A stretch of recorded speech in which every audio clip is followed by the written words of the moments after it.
How to unhide apps from iPhone. Hello guys, this is Atticus and welcome back to another tutorial video.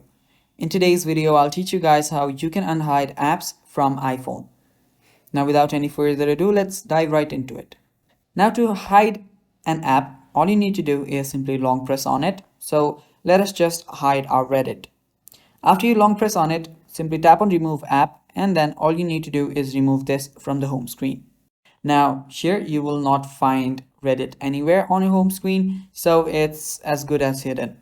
Now if you don't want it hidden and you want it back on your home page, what you'll need to do is you'll simply need to swipe down and on the search panel simply search for the app that you hid.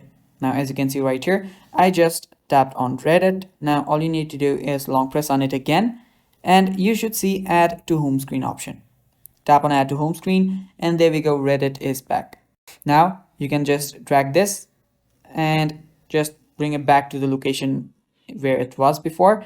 And yeah, that is basically how you unhide apps on iPhone. Thanks for watching guys. That is all for the video. Stay tuned for more and bye.